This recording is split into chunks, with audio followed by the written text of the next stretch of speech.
2024 ఎన్నికల సందర్భంగా CM YS Jaganmohan Reddy ప్రవేశపెట్టిన మేనిఫెస్టో పట్ల ప్రజలు హర్షం వ్యక్తం చేస్తున్నారని Santhanuthalapadu MLA YCP regional deputy coordinator TJR Sudhakar Babu అన్నారు. ఒంగోలులోని వైసీపీ జిల్లా కార్యాలయంలో మీడియా సమావేశం నిర్వహించారు.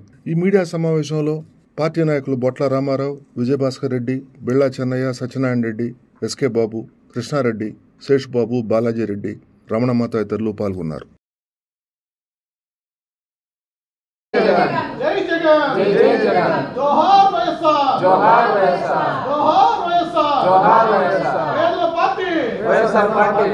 ఈరోజు గౌరవ ముఖ్యమంత్రి వైఎస్ జగన్మోహన్ రెడ్డి గారు ప్రవేశపెట్టిన మేనిఫెస్టో పట్ల హర్షమును ప్రకటిస్తూ వారు 10 కాలాల పాటు చల్లగా ఈ రాష్ట్రాన్ని పరిపాలించాలని రాష్ట్ర ముఖ్యమంత్రిగా ఆయన ఒక విజయవంతమైన ముఖ్యమంత్రిగా ఈ రోజున మన రాష్ట్రంలోని ప్రజలను పరిపాలించి తాను చెప్పిన హామీలలో 98% నెరవేర్చి భారతదేశంలో మేనిఫెస్టోకి కట్టుబడి మేనిఫెస్టోని ఒక బైబిల్గా, ఖురాన్గా, మరి ఒక భగవద్గీతగా భావించి ప్రజలకు ఇచ్చిన మాట అంటే అది గాలి మూట కాదు, ఖచ్చితంగా చేస్తేనే మాట చెప్పాలన్న ధర్మానికి కట్టుబడి ఆయన పోయిన ప్రభుత్వంలో 2019 నుంచి 24వ సంవత్సరం వరకు తన యొక్క సుపరిపాలనలో 97% హామీలను నెరవేర్చిన మహానుభావుడు జగన్మోహన్ రెడ్డి గారు నవరత్నాలకు కట్టుబడి నవరత్నాలన్నిటిని అమలుపరిచి నవరత్నాలకు అమలుపరచడానికి ఎన్ని కష్టం వచ్చినా,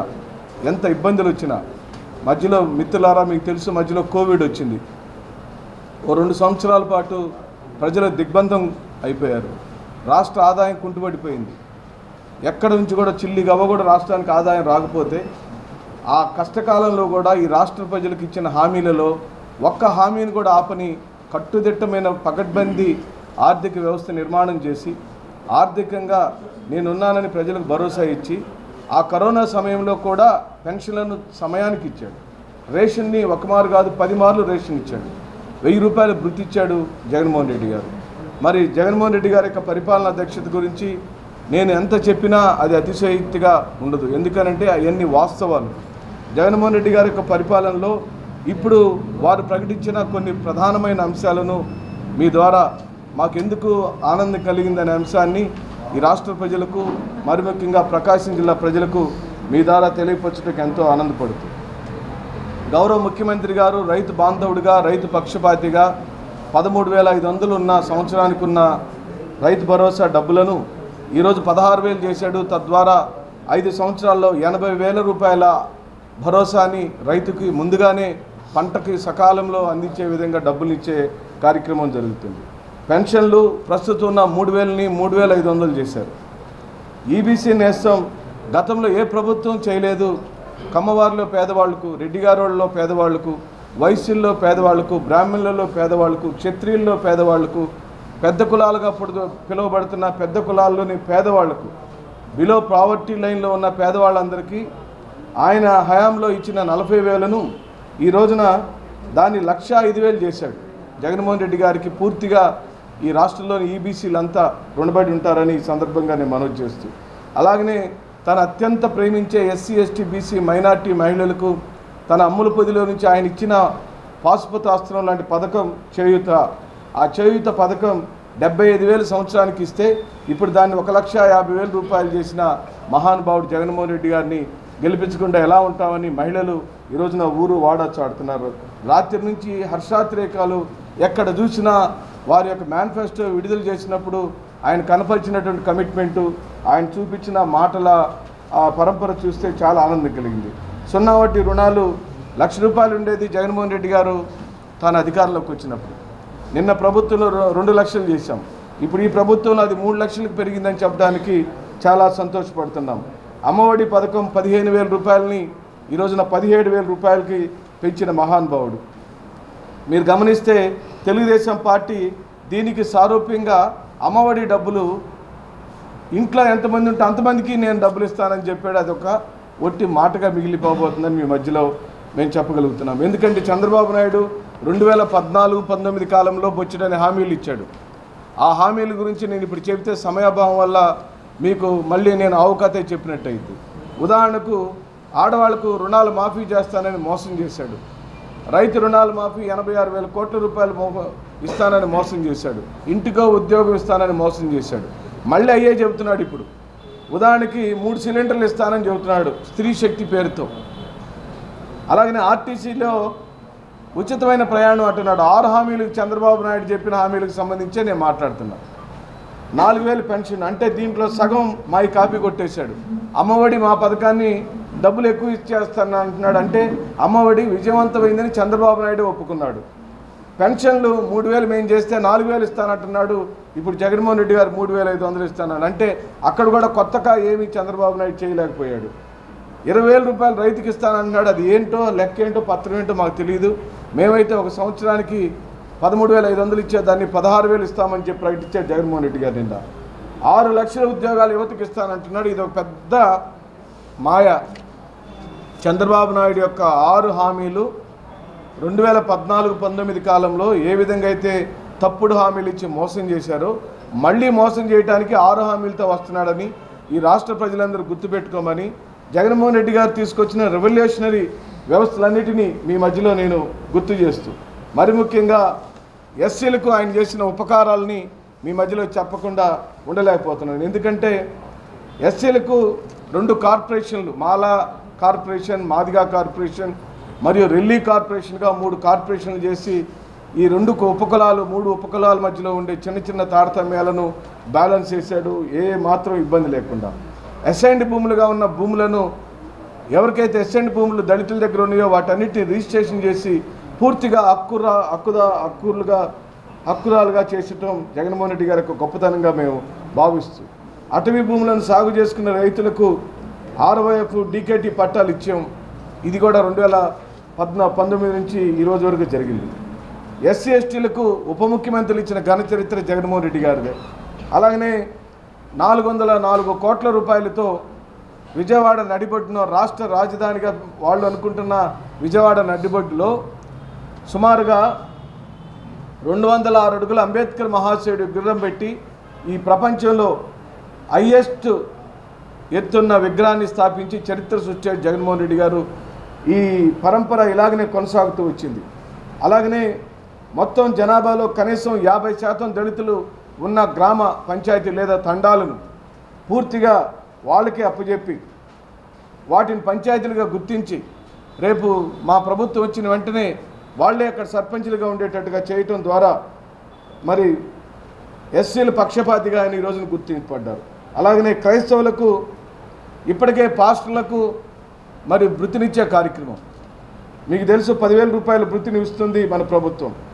అలాగనే ప్రార్థనా స్థలాలకు సంబంధించి స్థలాల కేటాయింపు విషయంలో ఉదాసీనంగా ఉంటూ అర్హత కలిగిన ప్రతి సంస్థకు, అది క్రైస్తవ సంస్థ అయినా, ముస్లిం మైనార్టీ సంస్థ అయినా, లేదా హిందువులకు సంబంధించిన దేవాలయాలైనా, ఈ దేవాలయాలకు సంబంధించిన ఇళ్ల స్థలాలను కేటాయించే విషయంలో పూర్తిగా మా ప్రభుత్వం క్రిస్టియన్ మైనార్టీలకు చాలా ఆసరగా ఉందని ఈ సందర్భంగా మనవి చేస్తూ, నేను చంద్రబాబు నాయుడు యొక్క హామీలు, వైఎస్ జగన్మోహన్ రెడ్డి గారి యొక్క హామీలను మీ మధ్యలో ఇప్పటికే నేను చెప్పాను. 2014 ఎన్నికల ప్రచార కార్యక్రమంలో ఇదే చంద్రబాబు నాయుడు, ఇదే పవన్ కళ్యాణ్ గారు, ఇదే నరేంద్ర మోడీ గారు ముగ్గురు కలిసి 5 సభల్లో హామీలు దంచేశారు, ఓట్లు దండుకున్నారు. 2014లో అధికారంలోకి వచ్చారు. ఆ రోజున మోడీ గారు ప్రపంచాన్ని తలదన్నే రాజధాని నిర్మాణానికి నేను సహకరిస్తానన్నాడు. మరి చంద్రబాబు నాయుడుకి ఆయన ఏం సహకరించాడో, ఈయన ఆయనకి ఏం సహకరించాడో మాకు తెలియదు. కానీ చంద్రబాబు నాయుడు క్యాబినెట్లోనేమో బీజేపీ మంత్రులు వచ్చారు, బీజేపీ దేశ క్యాబినెట్లోనేమో మరి తెలుగుదేశం పార్టీ వాళ్ళు మంత్రులు అయ్యారు, కేంద్ర మంత్రులు అయ్యారు. కానీ రాష్ట్రానికి మిగిలిన మాత్రం గుండు సున్నాగా మేము అభివర్ణిస్తున్నాం. ప్రత్యేక హోదాని చిన్న ప్యాకెట్ కోసం తాకట్టు పెట్టిన మహానుభావుడు మరి చంద్రబాబు నాయుడు. చంద్రబాబు నాయుడు రాజధాని నిర్మాణం పేరుతో 54,000 వ్యవసాయ భూమిని రైతుల దగ్గర నుంచి గుంజుకొని దానిలో రియల్ ఎస్టేట్ వ్యాపారం చేసి పూర్తిగా అది ఒక దగాకోరు ప్రభుత్వంగా, రైతుల యొక్క వ్యతిరేక ప్రభుత్వంగా, రైతులను ముంచిన ప్రభుత్వంగా చంద్రబాబు నాయుడు యొక్క ప్రభుత్వం వచ్చింది. స్థూలంగా ఈ రోజున మీ మధ్యలో సగర్వంగా నేను వైఎస్ఆర్ కాంగ్రెస్ పార్టీ శాసనసభ్యుడిగా మరియు డిప్యూటీ రీజనల్ కోఆర్డినేటర్గా జగన్మోహన్ రెడ్డి గారికి సదా రుణపడి ఉంటామని, జగన్మోహన్ రెడ్డి గారి యొక్క హామీలే ప్రజలు నమ్ముతారని నేను ఈ సందర్భంగా ప్రకటిస్తూ, ఎందుకు చెప్పగలుగుతున్నామంటే చంద్రబాబు నాయుడు ఇప్పటికే 3 మార్లు ఈ రాష్ట్ర ప్రజలు చూశారు. జగన్మోహన్ రెడ్డి గారిని ఒక్కసారి చూశారు ఈ రాష్ట్ర ప్రజలు. జగన్మోహన్ రెడ్డి గారు 2019 ఎన్నికలు అప్పుడు ఏ హామీలు ఇచ్చాడో ఆ హామీలు 98% నెరవేర్చాడు. చంద్రబాబు నాయుడు 2014లో ఏ హామీలు ఇచ్చాడో ఆ హామీల్లో కనీసం 10% కూడా నెరవేర్చలేదు. తద్వారా చంద్రబాబు నాయుడు ఓ దగాకోరు రాజకీయ నాయకుడిగా, ఓ కప్పదాటు రాజకీయవేత్తగా, అధికారమే పరమావధిగా హామీలు ఇస్తాడే కానీ ఏ ఒక్క రోజున హామీలు నిలబెట్టుకున్న సందర్భం లేదు. ఈ సందర్భంగా నేను చెబుతున్నాను, విశ్వసనీయతకు అవిశ్వసనీయతకు మధ్యలో పోటీ జరుగుతుంది. విశ్వసనీయత కలిగిన వాడు జగన్మోహన్ రెడ్డి గారు అయితే అవిశ్వసనీయత కలిగిన వాడు చంద్రబాబు నాయుడు. వీళ్ళిద్దరి మధ్య అసలు పోటీయే లేదు. అందుకనే ఆయనకు బలంగా పవన్ కళ్యాణ్ గారిని, మోడీ గారిని తెచ్చుకున్నాడు. పవన్ కళ్యాణ్ గారు, మోడీ గారు, చంద్రబాబు నాయుడు గారు, కాంగ్రెస్ పార్టీ, షర్మిలారెడ్డి గారు ఎంతమంది పోటీకి వచ్చినా ఈ పక్కన ఒక్కడే ఉన్నాడు. రేపు ఈ రాష్ట్రానికి కాబోయే ముఖ్యమంత్రి గారు జగన్మోహన్ రెడ్డి గారే అని నేను ప్రకటిస్తూ, మన మధ్యలో ఎర్ర సత్యనారాయణ రెడ్డి గారు ఉన్నారు. రైతులకు సంబంధించి వారి యొక్క అభిప్రాయాన్ని చెబుతారు మేనిఫెస్టో మీద. రైతులకి ఏమి చేయగలనో అవే చెప్పి అవే చేసి చూపించిన మహానేత. అలాంటి వ్యక్తి మరలా సీఎం కావాలని కోరుకుంటూ, రైతులకి ఇన్పుట్ సబ్సిడీ కానీ మనకి 13,500 గతంలో ఇస్తుంది, ఇది 16,000కు పెంచుతూ ఒక డేరింగ్ డెసిషన్ తీసుకున్న ముఖ్యమంత్రి జగన్మోహన్ రెడ్డి గారు. మరలా అతనే ముఖ్యమంత్రి అవుతాడని మేము విశ్వసిస్తున్నాం. సెలవు తీసుకు మునుపెన్నడూ లేనంతగా ఈ యొక్క 5 సంవత్సరాల్లో వైఎస్ జగన్మోహన్ రెడ్డి గారు ఏదైతే నవరత్నాల్లో బీసీల కోసం చెప్పినటువంటి అంశాలన్నింటినీ కూడా, ఏదైతే ఏలూరులో బీసీ డిక్లరేషన్ ప్రకటించారు బీసీ గర్జన్లో, అప్పుడు చెప్పినటువంటి అన్ని అంశాలను కూడా తూచా తప్పకుండా నెరవేర్చినటువంటి మొట్టమొదటి ముఖ్యమంత్రి ఆంధ్రప్రదేశ్లో జగన్మోహన్ రెడ్డి గారు. మరి బీసీల విషయానికి వస్తే, బీసీలకు సంబంధించి రిజర్వేషన్ తక్కువగా ఉందని ఈ యొక్క నవ్య ఆంధ్రప్రదేశ్లో 2019 డిసెంబర్ 28వ తేదీన జీవో నెంబర్ 176 తోటి 34% రిజర్వేషన్లు కావాలి ఈ యొక్క ఆంధ్రప్రదేశ్లోని బీసీలకు అని చెప్పి జగన్మోహన్ రెడ్డి గారు జీవో రిలీజ్ చేసినటువంటి పరిస్థితి ఉంది. అయితే అది చంద్రబాబు నాయకత్వంలోని ఒక బీసీ వ్యతిరేక ముఠా సుప్రీంకోర్టు వెళ్ళి రద్దు చేసింది. మరి బీసీల కోసం చిత్తశుద్ధితోటి కంకణబద్దులై పనిచేసినటువంటి జగన్మోహన్ రెడ్డి గారు మరలా ఇప్పుడున్నటువంటి రాబోయే ఎన్నికలకు సంబంధించినటువంటి నూతన మేనిఫెస్టోలో కూడా పాత అంశాలతో పాటు కొన్ని కొత్త అంశాలను కూడా ఆయన ప్రకటించడం జరిగింది. వీటన్నిటి కూడా మేము కృతజ్ఞత తెలియజేస్తున్నాం. ముఖ్యంగా బీసీల కోసం ఏదైతే ఎమ్మెల్యే ఎంపీ సీట్లలో గణనీయమైనటువంటి అభివృద్ధి వైఎస్ఆర్ కాంగ్రెస్ పార్టీ కల్పించింది. ఎందుకంటే ఎమ్మెల్సీలు విషయంలో కూడా బీసీలకు చాలా ఎక్కువ సీట్లు ఇవ్వడం కానీ, ఎమ్మెల్యే సీట్లు కూడా ఎక్కువగా ఇవ్వడం, అట్లాగే రాజ్యసభ ఎంపీ సీట్లు కానీ ఇప్పటివరకు ఏ పార్టీ కూడా బీసీలను ఆంధ్రప్రదేశ్ నుంచి పంపించినటువంటి పరిస్థితి లేకపోతే బీసీలను రాజ్యసభకు పంపించడం, లోక్సభలో కూడా పోటీ చేసేటటువంటి అవకాశం కల్పించినటువంటి ఘనత వైఎస్ జగన్మోహన్ రెడ్డి గారికి దక్కుతుంది.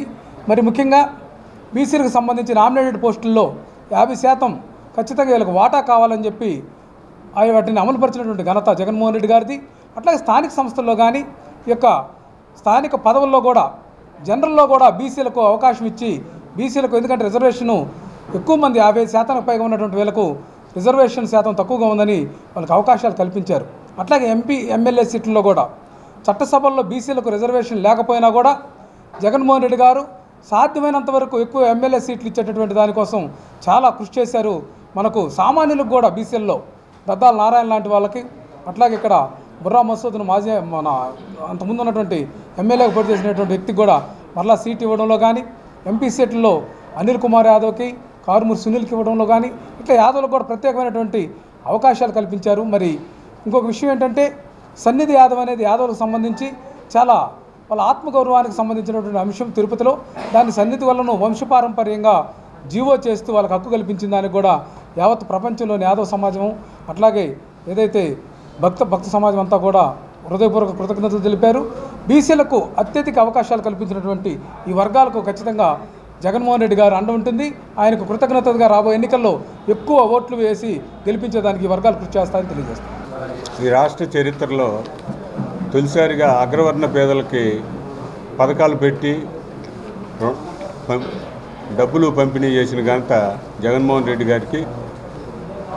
కమ్మ, రెడ్డి, బ్రాహ్మణ, వైశ్య, క్షత్రియ లాంటి అగ్రవర్ణంలో ఉన్న పేద మహిళలందరికీ కూడా 45 సంవత్సరాలు నిండిన వారందరికీ గతంలో 45,000 ఇచ్చి ఇప్పుడు 1,05,000 చేసిన ఘనత జగన్మోహన్ రెడ్డికే దక్కింది. చరిత్ర వాళ్ళ నాన్న చేయని పని కూడా జగన్మోహన్ రెడ్డి గారు చేసి అగ్రవర్ణాల్లో కూడా ఆయన మద్దతు సంపాదించుకున్నారు. కనుక రాబోయే రోజుల్లో కూడా జగన్మోహన్ రెడ్డికి మా మద్దతు సంపూర్ణంగా ఉంటుందని తెలియజేసుకుంటూ నమస్కారం. పేదలు ధనవంతుల మధ్యలో, ధనవంతులకి పేదవాళ్ళకి మధ్యలో ఒక వార్ జరిగినట్టు జరుగుతుందండి. నమ్మకం అంటే నమ్మకము, విశ్వాసము రైలుకి 2 పట్టాలు లాంటి. నమ్మకం, విశ్వాసం రైలుకి 2 పట్టాలు లాంటి. ఒక పట్టా మీద బండి నడవదు. అట్లాగే విశ్వాసం రాజశేఖర రెడ్డి గారు అయితే దాని నమ్మకము జగన్మోహన్ రెడ్డి గారు. వంశము నిలిపనే కదా వివాహము, సత్పుత్రుడిని పుట్టాలన్నారు కదా. అందుకని ఆయన చేసినటువంటి మంచి పనులు, పొరవ పనులు ఈయన పూర్తి చేయడం కోసం ఇంకా ముందుకొచ్చి ఇంతకంటే ఇంకెవరు బాగు చేయలేరురా, ఈయన వదిలిపెట్టుకుంటే మనం అందరం అనాథలైపోతామనే ఉద్దేశంతో ఒక ముస్లింగా, ఒక మైనార్టీ వర్గం నుంచి వచ్చిన ఒక బహుజనుల్లో ఒకరిగా చెప్తున్నా, సింపుల్గా చెప్తున్నాను, టైం లేదు కాబట్టి, దొంగ నోటికిను మంచి నోటికి ఎంత తేడా ఉందో అంత తేడా ఉందండి మిగతా వాళ్ళకిను. వైఎస్ జగన్మోహన్ రెడ్డి గారికి చూడండి, దీని మీద రాసి ఉంటుంది ఏమని, I promised bearer the some of 200 అని. నేను ఎవరి దగ్గర ఉంటే వాళ్ళ దగ్గర 200 ఉన్నట్టు నేను వాగ్దానం చేస్తున్నానని కింద సంతకం పెడితే నడుస్తుంది ఇది. కానీ దొంగ నోట్ల మీద కూడా ఇట్లాగే రాసి ఉంటాయి. ఇది ఎవరి దగ్గర ఉంటే ఎంత ఉంటుంది దొంగ నోట్లు. 1000 నోట్లు కలిపితే ఈ ఒక్క నోటుతో సమానం కాదు. ఎందుకంటే ఈ దొంగ ఈ చల్లని కాబట్టి జగన్మోహన్ రెడ్డి గారి మాటకి మిగతా వాళ్ళ మాటకి అంత తేడాగా ఉంది. నిజాన్ని ఒక్కడు చెప్పినా నిజమే, అబద్ధాన్ని ప్రపంచం మొత్తం కలిసి చెప్పినా అబద్ధమే. కొంతమంది అంటున్నారు, అయ్యా ఇంతమంది సినిమా యాక్టర్లు, ఇంతమంది వీరులు, ఇంతమంది కలిసి వస్తున్నారు, ఒక్కడే ఉన్నాడు జగన్మోహన్ రెడ్డి గారని. ఏ సినిమాలో అయినా హీరో ఒక్కడే ఉన్నాడండి. విలన్లు ఎంతోమంది వచ్చారు, కానీ చివరికి హీరోదే సాగితి. కానీ ఆయన్ని ఎట్ట నమ్మారంటే జనం, సార్ ఏమైపోయే వాళ్ళమో అంబేద్కర్ లేకుంటే, ఏ చీకటి మింగునో తను వెలుగై రాకుంటే అంటున్నారు కదా. ఏమైపోయే వాళ్ళమో రాజశేఖర రెడ్డి గారు లేనట్టయితే ఈ పేద బలహీన వర్గాలు, ఈ బహుజనులు ఏమైపోయే వాళ్ళు. ఆ తర్వాత కొనసాగించడానికి వాళ్ళ తనయుడు లేకపోతే మనమందరం ఏమైపోయే వాళ్ళమో. ఆర్డర్ వేసేవాళ్ళు కావాలా, నీకు 2 కిడ్నీలు ఉన్నాయి, 1 కిడ్నీ ఇవ్వండి, లేకపోతే 2 కళ్ళు ఉన్నాయి, 1 కళ్ళు ఇవ్వండి అని. వీటన్నిటిని త్యజించి చూడండి, వీళ్ళు మా అందరికి కూడా ఈ బహుజనులు కాదు, అగ్రవర్ణ, ఇందాక మా దశరథ అన్నట్టు అగ్రవర్ణ పేదలకు కూడా మొత్తానికి ఒక గ్రిప్గా ఉండి, నేను ఒక కాపరిలాగా, ఆయన ఒక కాపరిలాగా, నేను కాపరిని, మీకు భయం లేదు, నేను ఉన్నానని చెప్పని అసలు లెక్కేసుకుంటా పోతే ఆయన యొక్క బెనిఫిట్లు పొందనటువంటి వాళ్ళు ఎవరన్నా ఉన్నారా?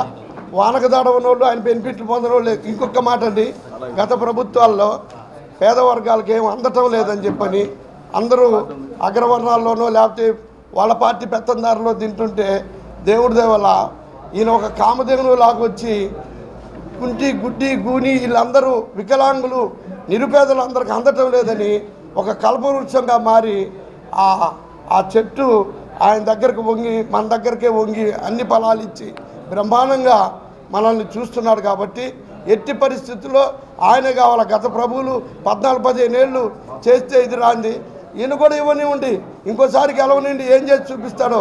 2 సంవత్సరాలు కోవిడ్కి పోయింది, తర్వాత ఇంకో విషయంలో కొన్ని అన్నీ పోయినా కానీ నిలబడి మొత్తాన్ని ఎక్కడ కూడా కొరవ లేకుండా ఇలా సింపుల్గా చివరికి ఓల్డేజ్ హోములు గత ప్రభుత్వంలో ఎన్ని కట్టారు, ఈ ప్రభుత్వంలో ఓల్డేజ్ హోములు అసలు ఏమైనా ఉన్నాయా? ముసలి ముతక మొత్తం నా అవ్వ, నా తాత, నా తమ్ముడు, నా చెల్లి, నా అన్న అనేటటువంటి ఏకైక ముఖ్యమంత్రి, నా ఎస్సీ, నా బీసీ, నా ఎస్టీ, నా మైనార్టీ అనేటటువంటి ఏకైక ముఖ్యమంత్రి ఆయన. కాబట్టి మాకు ఆయన లేకపోతే మాకు దిక్కు లేదు. కానీ అందువల్ల ఎట్టి పరిస్థితుల్లో ఆయన్ని బ్రహ్మాండంగా గెలిపించుకొని ఆయన పరిపాలనలో మేమందరం సుఖ సంతోషాలతో ఉంటామని నమ్ముతూ, ఆయన మనల్ని ఎట్టయితే నమ్మాడో అదేవిధంగా ఆయన కూడా మనం నమ్ముతూ ఎట్టి పరిస్థితుల్లో ఆయనే ముఖ్యమంత్రి చేసుకోవాలని మనసారా కోరుకుంటూ సెలవు తీసుకుంటాం. టీడీపీ టైంలో ఇంటికి ఉద్యోగం అన్నారు, వైఎస్ఆర్ గవర్నమెంట్ వచ్చిన తర్వాత సింగిల్ షాట్లో 2,35,000 ఉద్యోగాలు ఇచ్చిన ముఖ్యమంత్రి, ఏకైక ముఖ్యమంత్రి భారతదేశంలో ఎవరు లేరు. 1,35,000 ఉద్యోగాలు సచివాలయ సిబ్బందిని నియమిస్తే పారామెడికల్, ఆరోగ్య శాఖ, మిగతా డిపార్ట్మెంట్లు కలిపి 1,10,000 ఇచ్చారు. 2,35,000 ఇచ్చిన ఏకైక ముఖ్యమంత్రి జగన్మోహన్ రెడ్డి గారు ఒక్కరే. మరియు ప్రత్యేక హోదా రాకుండా రాష్ట్రాన్ని విభజించి కాంగ్రెస్ పార్టీ మరియు టీడీపీలు రాష్ట్రానికి ప్రత్యేక హోదా రాకుండా బీజేపీ ఇవ్వకుండా చేసింది ఇటు ఈ చంద్రబాబు నాయుడు. కనుక గమనించి మీడియా మిత్రులు, ప్రజలు జగన్మోహన్ రెడ్డి గారికి సహకారం అందించాలని కోరుతున్నాం. ఎప్పుడైనా సరే గవర్నమెంట్ని సరైన పద్ధతిలో మంచి వ్యక్తిని వెనుకోవాలి, పేద ప్రజల్లో గుండెల్లో ఉండాలి, పేదలకు అందుబాటులో ఉండాలి, పేదలకు సరిపోయే విధంగా పనిచేయాలనే ఆలోచనతో రాజశేఖర రెడ్డి గారి దగ్గర నుంచి వాళ్ళ అబ్బాయిని జగన్మోహన్ రెడ్డి గారిని సీఎం గారు చేసిన తర్వాత ఎలక్షన్కి ముందు ఏదైతే మేనిఫెస్టోలో పెట్టాడో ఆ విధంగా ఇప్పటి వరకు 5 సంవత్సరాలు పూర్తయిన సందర్భంలో దాదాపు 99% ఈ పథకాల్ని అమలు చేసిన పేద ప్రజల గుండెల్లో ఈరోజు నిలిచిపోయిన ఈ మేనిఫెస్టోలో చాలా సంతోషకరంగా ఎస్సీ, ఎస్టీ, బీసీ మైనార్టీలు ఎంత హ్యాపీగా గడుపుతున్నారంటే మేము చాలా హ్యాపీగా దీనికి ఈ జగన్ గారికి మేము సపోర్ట్ చేయటం, మేము దళితులందరూ అనుకూలంగా ఉండటం వల్ల ఇది మెయిన్. నిన్న పెట్టిన మేనిఫెస్టోలో 500 మంది ఎస్సీలు ఉన్న చోట ప్రత్యేక పంచాయతీలు చేయటం అనేది కూడా మేము చాలా సంతోషంగా విన్నవించుకుంటున్నాం. ఎందుకంటే ఒక్కొక్క విలేజ్లో 5,000, 6,000 ఉన్న విలేజ్లో 4,000, 3,000 ఎస్సీలు, ఎస్టీలు, బీసీలు కలిసి ఉన్న దాంట్లో దళితులకు సంబంధించిన పంచాయతీలు సపరేట్ చేయటం అనేది ఇది దేశ మొత్తం మీద చరిత్రాత్మకమని కూడా ఈ సందర్భంగా మీ నోటీస్ తీసుకొస్తున్నాం. ఇవాళ దేశం మొత్తం మీద ఆంధ్రప్రదేశ్ ప్రభుత్వం జగన్ గారు పెట్టిన కార్యక్రమాల్లో హౌసింగ్ స్కీములు కానివ్వండి, ఇంకొక పెద్ద విషయం ఏంటంటే రీసర్వే అనేది ఈ రాష్ట్రంలో ఒక్కొక్కరి దగ్గర 40-50 ఎకరాలు అండర్ గార్డెన్ భూములు ఉంటే రీసర్వే ద్వారా ఆ భూములు మొత్తం బయటికి తీస్తే ఇవాళ దళితులకి ఆన్లైన్ చేసుకోవడానికి అక్కడ ఉండే రెవెన్యూ వాళ్ళు ఇబ్బంది పెడతా ఉంటే ఈ రీసర్వేలో దాదాపు నాకు తెలిసి సగం 30% రీసర్వే జరిగిన తర్వాత దళితులు గుండెల్లో ఇది మంచి పరిణామం, మన భూములు మనకున్నాయని చెప్పని రీసర్వే అనేది కూడా ఇది చరిత్రాత్మకమైన రీసర్వే అని చెప్పని కూడా మీ దృష్టికి మేము తీసుకొస్తా ఉన్నాం. అంతేకాదు గత గవర్నమెంటు ఎస్సీ, ఎస్టీ అట్రాసిటీ కేసుల్లో భారతదేశం మొత్తం మీద ఉండింది చంద్రబాబు నాయుడు టైంలో. అంతేకాకుండా జగన్ గారు వచ్చిన తర్వాత రాను ఈ అట్రాసిటీస్ కానీ వీటన్ని దళితుల భూముల ఇష్యూలో కానీ తమరు నోటీస్కి వెళ్ళినా, ఎమ్మెల్యేల నోటీస్కి వెళ్ళినా, మంత్రి నోటీస్కి వెళ్ళినా వెంటనే సచివాలయం సిబ్బందికి చెప్పి క్లియర్ చేసిన పరిస్థితి సందర్భాల్లో మేము కొన్ని విషయాలు కూడా మేము ప్రత్యేకంగా చూడటం జరిగినది రాష్ట్రం మొత్తం మీద. కనుక జగన్ గారు ఉండటం వల్ల పేదలకి మంచి జరుగుతుందన్న ఆలోచనతో ఇవాళ మేమందరం దళిత సంఘాలందరం కలిసి మాలమహల్ తరపున రాష్ట్ర వ్యాప్తంగా సపోర్ట్ చేయటం అనేది కూడా మేము మాట్లాడుకొని ఈ విధంగా మేము జగన్ గారిని మళ్ళీ సీఎం గారు చేసుకోవడానికి మేము ఛాయశక్తుల్లో కృషి చేస్తాము, పనిచేస్తామని చెప్పని కూడా ఈ సభా వేదిక మీద మేము చెప్పదలుచుకున్నాం. జై భీమ్. 2014 నుంచి 2019 వరకు చంద్రబాబు నాయుడు గారు కరువు ఆంధ్రప్రదేశ్గా ఈ ఆంధ్రప్రదేశ్ రాష్ట్రాన్ని తయారు చేసి దళిత గిరిజనులు, మైనారిటీలను అతి హీన స్థితిలో బతికే పేదరికంలో బతికేలాగా చేసి రాష్ట్రాన్ని సర్వనాశనం చేసిన సందర్భంలో మన ప్రియతమ నేత జననేత వైఎస్ జగన్మోహన్ రెడ్డి గారు ఈ రాష్ట్రానికి ముఖ్యమంత్రి అయ్యి ఈ రాష్ట్రాన్ని సుభిక్షంగా చల్లగా 5 సంవత్సరాలు పరిపాలించి నేను మీకు మంచి చేస్తేనే పేదలకు బడుగు బలహీన వర్గాలకు గిరిజనులకు దళితులకు మీకు మంచి చేస్తేనే నాకు ఓటేయండి అని ధైర్యంగా చెప్పిన భారతదేశంలో ఏకైక ముఖ్యమంత్రి జగన్మోహన్ రెడ్డి గారని మీ అందరికీ తెలియజేస్తా ఉన్నాను. పోతే జగన్మోహన్ రెడ్డి గారు ఈరోజు ముఖ్యమంత్రి కాదు, బడుగు బలహీన పేదల గిరిజ దళితుల ఇంటికి పెద్ద బిడ్డ అని 5 సంవత్సరాల్లో నిరూపించుకున్నారు. ఎలా అంటే ఈరోజు ఈ రాష్ట్రంలో ముఖ్యమంత్రి అయిన తర్వాత 2 సంవత్సరాలు కరోనాతో అల్లాడిపోయి ఇళ్లలో కూర్చొని కూలి చేసుకునే వాళ్ళు సంపాదన లేక అల్లాడుతూ ఉంటే ఈరోజు జగన్మోహన్ రెడ్డి గారు కరోనా భత్యం ఇచ్చి అలాగే నెలకి 2,000 నుంచి 3,000 దాకా పెన్షన్ ఇచ్చి పొద్దున్నే 5 గంటలకు వాళ్ళ చేతుల్లో పెట్టి హ్యాపీగా సంతోషంగా బతికేలాగా ప్రతి అవ్వ తాత అక్క చెల్లిని ఈరోజు జగన్మోహన్ రెడ్డి గారు ఆదుకున్నారు. పేదల్లో వాళ్ళ కుటుంబాలను వాళ్ళ బిడ్డలు ఆదుకున్నారో లేదో తెలియదు, కానీ జగన్మోహన్ రెడ్డి గారు ప్రతి ఇంటికి 5 గంటలకు లేచి అలా పెన్షన్ ఇచ్చారు. అలాగే తినడానికి కష్టమైతే రేషన్ షాపుల ద్వారా ₹1 ఖర్చు లేకుండా నిత్యం వాళ్ళకి ఆహార పదార్థాలు అందించి వాళ్ళని ఆదుకున్నారు.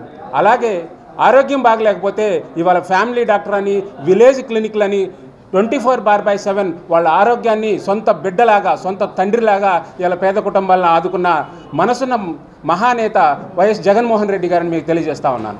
ఇకపోతే ఈ రాష్ట్రాన్ని అంతకుముందు 14 సంవత్సరాలు పరిపాలించానన్న 40 ఇయర్స్ ఇండస్ట్రీ చంద్రబాబు నాయుడు దళితులుగా ఎవరు పుట్టాలి అనుకుంటారు? గిరిజనులకు బట్టలు వేసుకోవడం రాదు, బీసీలకి ఉద్యోగాలు అడిగితే మీ తాట తీస్తాను మీ అంత తేలుస్తానని చెప్పిన చంద్రబాబు నాయుడికి వీళ్ళ పక్షాన దేవుడైన డాక్టర్ అంబేద్కర్ గారి విగ్రహాన్ని పెట్టి ఆయన సాక్షిగా నేను పరిపాలిస్తానని చెప్పి నోరు మూసుకోమని చంద్రబాబు నాయుడు వీళ్ళ పట్ల తక్కువగా మాట్లాడద్దని ఒక సంకేతం ఇచ్చి ఈరోజు గిరిజనుల విషయంలో ప్రత్యేకమైన 7 హాస్పిటల్ నిర్మించి ప్రత్యేకంగా గిరిజన ప్రాంతాల్లో మల్టీ స్పెషాలిటీ హాస్పిటల్ నిర్మించి అలాగే గిరిజనులు ఎప్పటి నుంచో కోరుకుంటున్న సెంట్రల్ యూనివర్సిటీ నిర్మించి వాళ్ళకి అన్ని విధాలుగా చదువు విషయంలో కానీ అన్ని విషయాల్లో కానీ జగన్మోహన్ రెడ్డి ఆదుకొని డెవలప్ చేశాడు. అలాగే ప్రతి గిరిజన ప్రజలకి 3,22,000 భూముల్ని ఇచ్చి డీకే పట్టాలనిచ్చి వాళ్ళని అన్ని విధాలుగా ఆదుకున్నాడు. ఒకటే చెప్తా ఉన్నాం చంద్రబాబు నాయుడికి, అయ్యా అభివృద్ధి అంటే నువ్వు బిల్డింగులు కట్టి గ్రాఫిక్స్లు చూపించి నీలి చిత్రాలు బ్లూ ప్రింట్లు చూపించి మోసం చేయడం కాదు. ఇవాళ ప్రతి పేద బిడ్డని విద్యాపరంగా ఆరోగ్యపరంగా ఇవాళ మంచి మోడర్న్ స్కూల్స్ నిర్మించి వాళ్ళకి మంచి ఫుడ్ మంచి స్కూల్ ఇచ్చి ఒక హైలీ కార్పొరేట్ ఎడ్యుకేషన్ చదివే విధంగా ఇవాళ పేద ప్రజలకి జగన్మోహన్ రెడ్డి ఒక అన్నగా మామగా ఒక తండ్రిగా ఒక మనసున్న మహానేతగా రాజుగా ఈ రాష్ట్రాన్ని పరిపాలిస్తున్నాడు. కాబట్టి ఆంధ్రప్రదేశ్ ప్రజలు ఎవరు కూడా చంద్రబాబు నాయుడు నమ్మరు. ఈ సంవత్సరం కూడా చంద్రబాబు నాయుడికి ఓట్లేరు, జగన్మోహన్ రెడ్డిని గుండెల్లో పెట్టుకున్నారు. చంద్రబాబు నాయుడు నువ్వు ఇచ్చే డబ్బులు చూసి నువ్వు డబ్బులు పంచి విచ్చలవిడికి రాష్ట్రాన్ని మభ్యపెట్టి మోసం చేసి ఎలక్షన్లో గెలవాలని చూస్తున్నావు. ప్రతి పేదవాడు నువ్వు ఇచ్చే డబ్బుల్ని నువ్వు దోచుకున్న డబ్బులు ఫైన్గా మాకు కడుతున్నావు అని భావిస్తూ ఉన్నారు. ఓట్లు మాత్రం జగన్మోహన్ రెడ్డి కేసి గెలిపిస్తారని నేను ఒక గిరిజన నాయకుడిగా ఈ రాష్ట్ర ప్రజలకు చెప్తా ఉన్నాను. ఈ అవకాశం ఇచ్చిన పెద్దలందరికీ ధన్యవాదాలు.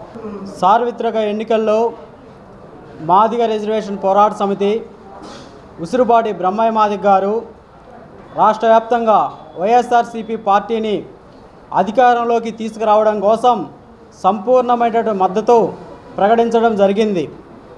ఈ నెల 18న వైఎస్ఆర్సీపీ అధిష్టానం మేరకు ఉసురుబాటి బ్రహ్మయ్య మాదిగ గారు ముఖ్యమంత్రి గారిని తణుకులో కలిసిన తర్వాత ఒక నిర్ణయం తీసుకోవడం జరిగింది. ఈ రోజు వరకు కూడా అన్ని మాదిగలకేదు సమాజంలో ఉన్నప్పుడు అన్ని కులాలకు అండగా నిలబడుతున్నట్టు ప్రభుత్వం ఏదన్నా ఉంటే అది జగన్మోహన్ రెడ్డి గారి ప్రభుత్వం అని స్పష్టంగా తెలియజేస్తూ జగన్ గారి గెలుపు పేద వర్గాల గెలుపు అనే ఒక నినాదంతో ఈరోజు ముందుకు వెళ్తూ ఉన్నాం. ఇకపోతే కొంతమంది స్వార్థపర శక్తులు ఈ రాష్ట్రంలో మాదిగలంటే ఒకే పార్టీలో ఉన్నారనే ఒక అబద్ధపు ప్రచారం చేసుకుంటూ వెళ్తూ ఉన్నారు. టీడీపీ గెలుపు మాదిగల గెలుపు అనే నినాదం ముందుకు తీసుకెళ్తా ఉన్నారు.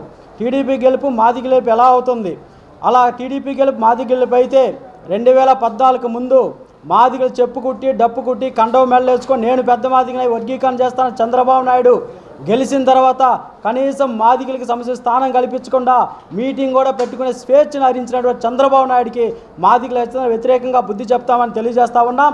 ఇకపోతే భారతీయ జనతా పార్టీ భారతీయ జనతా పార్టీ అనే పార్టీ ఇప్పటివరకు అన్ని రాజకీయ పార్టీల కన్నా అత్యంత దారుణంగా మోసం చేసినటువంటి భారతీయ జనతా పార్టీ, 100 రోజుల్లో వర్గీకరణ చేస్తామన్నటువంటి భారతీయ జనతా పార్టీ ఈ రోజు కూడా ఎస్సీ వర్గీకరణ అంశం మాట్లాడకుండా పార్లమెంట్లో చట్టం చేయాల్సినటువంటి అంశాన్ని సుప్రీంకోర్టులో తీసుకొచ్చి మళ్ళా సుప్రీంకోర్టు తీర్పు రిజర్వ్ చేసిన ప్రయత్నంతో మళ్ళా దక్షిణాది రాష్ట్రాల్లో మాదిగ లోట్ల కోసం ఒక పన్నాగం పండుతూ ఉంది. అందుకని భారతీయ జనతా పార్టీని మేము తీవ్రంగా వ్యతిరేకిస్తూ ముందుకెళ్తా ఉన్నాం. ఇకపోతే జగన్మోహన్ రెడ్డి గారు ఒక మాట చెప్తే ఆ మాట కట్టుబడేటువంటి మహానేత.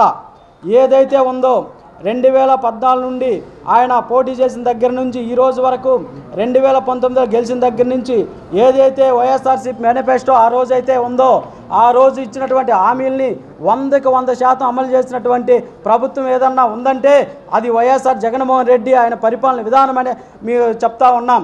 ఎందుకంటే అమ్మఒడి పథకం కానీ, రైతు భరోసా కానీ, చేయూత కానీ, రైతులు కావాల్సిన అనేక రకమైన సంక్షేమాలు కానీ ఈరోజు రాష్ట్రంలో ఉండబడినటువంటి ప్రతి పేద వర్గాలకు కూడా ఈరోజు ప్రభుత్వం అండగా నిలబడుతున్నటువంటి సందర్భం. గతంలో ఉన్న ప్రభుత్వాన్ని తీసుకుంటే చెప్పేది ఒకటి, చేసేది ఒకటి.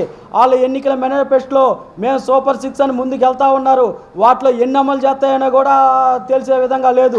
మీరు 2014 ఇచ్చినటువంటి మేనిఫెస్టో ఇప్పుడు కూడా అమలు చేయకుండా మిమ్మల్ని తిరస్కరిస్తేనే 2019లో 151 సీట్లు ఇచ్చి అధికారంలో కూర్చోమని జగన్మోహన్ రెడ్డి గారు ఆ రోజు ఏదైతే హామీ ఇచ్చారో ఈ రోజు కూడా ఆ పథకాలు ముందుకు తీసుకెళ్తా రాష్ట్రాన్ని అభివృద్ధి పదంలో ముందుకు తీసుకెళ్తున్న సందర్భం గుర్తు చేస్తూ ఉన్నాం. మీరు చూడండి, ఈ దేశంలో కానీ ప్రతిపక్ష నేతలు కానీ ఏ ముఖ్యమంత్రి అయినా కానీ మేము అధికారంలోకి వస్తే అది చేస్తాం, ఇది చేస్తామని చెప్పి హామీలు నెరవేర్చే వాళ్ళు ఉన్నారు. కానీ మొట్టమొదటిసారిగా దేశ చరిత్రలోనే నేను నా ప్రభుత్వం మీ ఇంటిలో మంచి జరుగుంటే ఓటేయండి అని దమ్మున్నటువంటి నాయకుడు జగన్మోహన్ రెడ్డి అని కూడా ఈ సందర్భంగా తెలియజేస్తూ మాదిగ రిజర్వేషన్ పోరాట సమితి ఉసురుపాటి బ్రహ్మయ్య మాదిగ గారి పక్షాన మేము జిల్లా వ్యాప్తంగా కూడా ఉండబడినటువంటి ఉమ్మడి జిల్లా ఉండబడే 12 నియోజకవర్గాలు గెలుపు కోసం మాదిగలు అహర్నిశలు త్యాగం, కృషి, పట్టుదలతో ముందుకెళ్ళి ఉసురుపాటి బ్రహ్మయ్య మాదిగ గారి నాయకత్వంలో ముందుకెళ్తామని తెలియజేస్తూ ఈ ఒంగోలులో ఉండబడినటువంటి మన బాలినేని శ్రీనివాస్ రెడ్డి గారు అనే పేరు మాత్రం కొంతమందికే తెలుసు, కానీ వాసన్న అంటే అందరికీ తెలుసు. ఆ వాసన్నను గెలిపించుకునే విధంగా ముందుకెళ్తూ అదేవిధంగా శివరెడ్డి భాస్కర్ రెడ్డి గారు ఒక రాజకీయ విశ్లేషకుడు, మేధావి. ఆయన మన జిల్లాకు రావడం అదృష్టంగా మేము భావించి ఆయన్ని కూడా అత్యధిక మెజార్టీలో గెలిపించడం కోసం మా పాత్ర మేము పోషిస్తామని ఉసిరిపాటి బ్రహ్మయ్య మాదిగ గారి నాయకత్వంలో ముందుకెళ్తానని తెలియజేస్తూ ఉన్నాం.